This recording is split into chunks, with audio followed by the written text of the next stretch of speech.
Actually నేను వైజాగ్లో start అయ్యాను. వైజాగ్లో స్టార్ట్ అయినప్పుడు నాకు ఓన్ జిమ్స్ రెండు ఉండేది. అది కోవిడ్ వల్ల నేను లాస్ అయ్యి చాలా రోజులు ఉన్నప్పుడు నా లైఫ్ ఇంకా ఎండ్ అయింది అనుకునే టైంకి శివన్న నాకు కనిపించారు, ఒక ఆపర్చునిటీ ఇచ్చారు. అదే హైదరాబాద్ ఫిట్నాక్స్కి వచ్చాను. అప్పుడు హైదరాబాద్ ఫిట్నాక్స్కి వచ్చిన తర్వాత అన్న నాకు ఏమైతే కమిట్మెంట్ ఇచ్చారో దానికన్నా ఎక్కువే చూసుకున్నారు, దానికన్నా బెటర్గానే చూసుకున్నారు. ఆ పర్సంటేజెస్ కానీ ఈరోజు నాకు ఇక్కడ ట్రైనింగ్ అయితే తెలుసు, కానీ బిజినెస్, పర్సనల్ ట్రైనింగ్ బిజినెస్ అనేది వచ్చింది. అన్న దగ్గరికి వచ్చాక ఆ కమిషన్స్ కానీ పర్సంటేజెస్ ఎలా ఉంటే బిజినెస్ ఎలా చేయాలి, ఒక ట్రైనింగ్ సెక్షన్లో ఒక ట్రైనర్ కన్నా అయిపోకుండా దాన్ని ఎలా తీసుకెళ్ళాలి ముందుకి, ఆ ఫిట్నెస్ని ఎలా అవేర్నెస్ చేయాలి అనేది తెలుసుకుంది నేను అన్న దగ్గరే.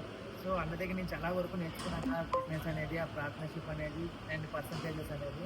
సో అదే నేను తీసుకొని ఇప్పుడు నేను ఒక స్టెప్ తీసుకుంటాను. ఇక్కడే నా గురువుగా తీసుకొని నెక్స్ట్ స్టెప్ వేస్తున్నాను. థ్యాంక్ యూ సో మచ్ అన్న. సూపర్. ఇది ఎప్పటికీ మర్చిపోలేదు. ఒక మంచి ట్రైనర్గా పాజిటివ్ వైబ్రేట్స్తో బయటికి వెళ్తున్నాడు కాబట్టి మనందరం కూడా ఎప్పుడు మనం వెంట ఉంటాము. ఫ్యూచర్లో ఏదైనా ఆల్ ది బెస్ట్ నాని. సహాయం కావాలంటే మనం చెప్పాలి. All the best.